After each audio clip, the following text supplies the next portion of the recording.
Kolam online classes में स्वागत है आपका। पुनः आज आपको हम त्रिकोणमिति के बारे में चर्चा करेंगे।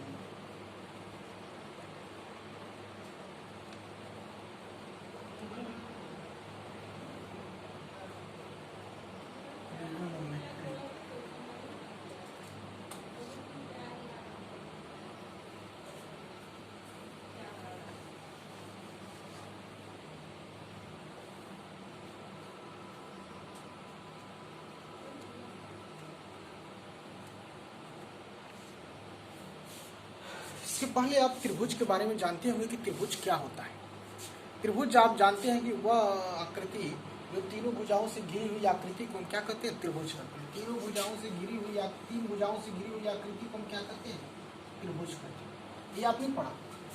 अब त्रिभुज, कुछ और त्रिभुज के भी बारे में जाना होगा, जैसे समबाहु त्रिभुज, विषमबाहु त्रिभुज, समद्विबाहु त्रिभुज। एक और भी त्रिभुज का नाम होता है जिसे हम समकोण त्रिभुज कहते हैं। समकोण त्रिभुज किसे कहते हैं? वह त्रिभुज जिसका कोई एक कोण क्या हो, 90 अंश का हो, उस त्रिभुज को हम क्या कहते हैं? समकोण त्रिभुज कहते हैं, राइट एंगल ट्रायंगल कहते हैं। अब आज हम ये त्रिकोणमिति क्या करेंगे? समकोण त्रिभुज में ही चर्चा करेंगे, यानी वह समकोण त्रिभुज, यानी वह त्रिभुज जिसमें उसके भुजाओं और कोणों के सापेक्ष जो अध्ययन किया जाता है, वह त्रिभुज, मतलब इस समकोण त्रिभुज के भुजाओं और इनके एंगलों के सापेक्ष जो अध्ययन किया जाता है, उसे ही हम त्रिकोणमिति कहते हैं। उसे ही हम क्या कहते हैं? त्रिकोणमिति कहते हैं। इसके प्रत्येक एंगल के सापेक्ष इसके भुजाओं के अनुपात जो होता है, उसे हम त्रिकोणमिति अनुपात यानी त्रिकोणमिति निष्पत्तियां कहते हैं। यानी 6 इसके निष्पत्तियां होती हैं। 6 इसके निष्पत्तियां होती है, रेशियो होता है, अनुपात होता है, निष्पत्तियां, इसकी 6 निष्पत्तियां होती हैं। कौन कौन होता है भैया? एक होता है साइन, दूसरा होता है कोसाइन, तीसरा होता है टेंजेंट, चौथा होता है काटेंजेंट, पांचवा होता है सेकेंड, छठा होता है कोसेकेंड।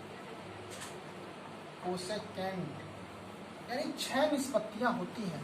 अब इनके बारे में हम जानेंगे कि साइन अनुपात को हम क्या कहते हैं, कोसाइन अनुपात को उसके त्रिभुज और उसके कोण और उसके भुजाओं में कैसा रिलेशन होता है, किस प्रकार की अनुपात होता है, टेंजेंट में होता है, काटेंजेंट में होता है, सेकेंड में और कोसेकेंट में। अब इनके बारे में बारी बारी से हमको जानेंगे। अब इसको एग्जाम्पल की सहायता से आपको बताते हैं।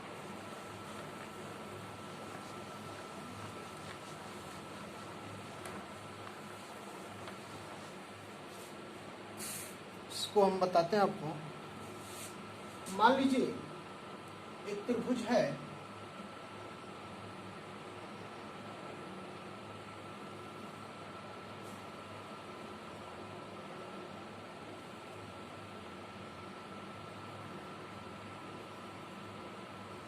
ABC कोई त्रिभुज है जिसकी भुजा, जिसका एंगल B क्या है? समकोण है। अब इनकी बारी बारी से इनके निष्पत्तियों के बारे में आपसे पूछा जाए, जाना जाए कि क्या क्या होगा। तो अब देखिए, अब हम एक चर्चा करें।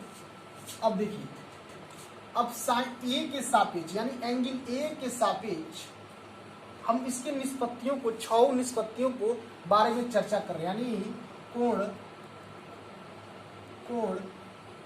A के सापेक्ष, कोण A के सापेक्ष भुजाओं के अनुपात देख रहे हैं और कोण में संबंध देख रहे हैं। देखिए कोण A के सापेक्ष में अब हम करेंगे क्या? Sine A। अब देखिए कोण A के सापेक्ष में क्या हो जाएगा? यह भुजा क्या हो जाएगा? यह भुजा क्या हो जाएगा?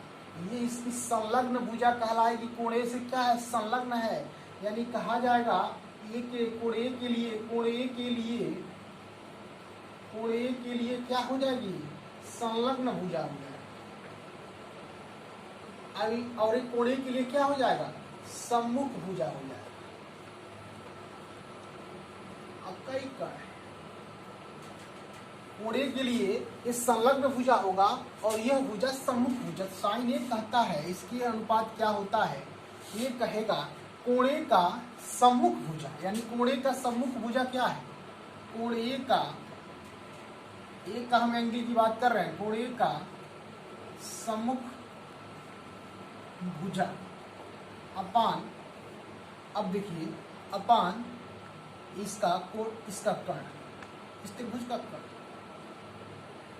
अब देखिए ये साइन ए होता है, फिर अब आप कोसाइन ए जानेंगे, कोसाइन ए की चर्चा करेंगे तो हम ये क्या होगा, कोण ए का संलग्न भुजा, यहाँ साइन में सम्मुख भुजा होता है, कोण ए का संलग्न भुजा अपान कर्ण। ये सब फार्मूला दिमाग में बैठा के रखना पड़ेगा।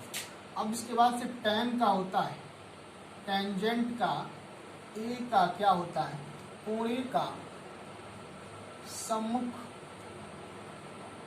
भुजा अपान कोण ए का संलग्न भुजा। यानी कोण ए के लिए क्या हो जाएगा, ये लंब होगा, परपेंडिकुलर कहा जाएगा, ये आधार कहा जाएगा, बेस कहा जाएगा। यानी ये से लंब बटा कर्ण, आधार बटा कर्ण, लंब बटा आधार, इस रूप में भी हम इसको याद करते हैं, समझते हैं।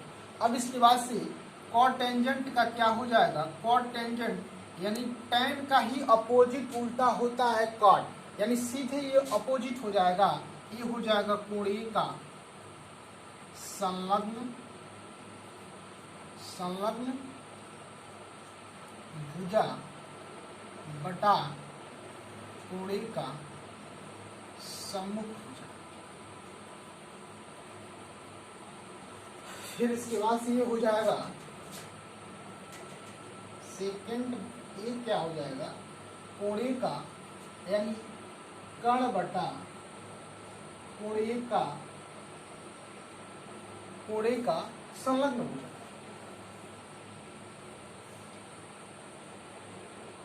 अब देखिए सेकंड हो गया। अब कोसाइन बनता है,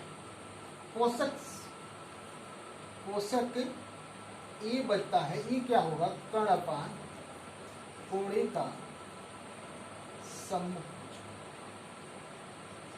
तो ये बारी बारी से होता है, तो हम इसे कहते हैं, साइन को कहते हैं लंब बटा कर्ण, कास को कहते हैं आधार बटा कर्ण, टैन को कहते हैं लंब बटा आधार, और उसके बाद से कॉट को कहते हैं आधार बटा लंब, और सेक को कहते हैं कर्ण बटा आधार, और कोशक को कहते हैं कर्ण बटा लंब। यानी ये जब आपके सम्मुख जब रहेगा तो सम्मुख क्या होता है, इसका परपेंडिकुलर होता है, इसे हम लंब कह सकते हैं एंगल ए के साथ, इसे हम आधार कहेंगे, इसे हम कर्ण कहेंगे। जब इसे आधार लंब कहेंगे तो आपका साइन हो जाएगा, साइन ए हो जाएगा लंब बटा कर्ण, आधार जब एक और कास ए हो जाएगा आधार बटा कर्ण, टैन ए हो जाएगा लंब बटा आधार, कॉट ए हो जाएगा आपका आधार बटा लंब, आपका सेक को ए हो जाएगा क्या, कर्ण बटा आधार, और कोशक क्या हो जाएगा, कर्ण बटा लंब। ये है आपकी 6 निष्पत्तियां। अब हम एंगल के सापेक्ष इसका अन्य भी चीजें परिवर्तन होती रहेंगी। जैसे अब इसको साइड से भी आप लेंगे तो ये साइड ये निकल के आएगा, क्या आएगा, BC अपान AB। फिर इसी तरह से ये आपका आएगा AB अपान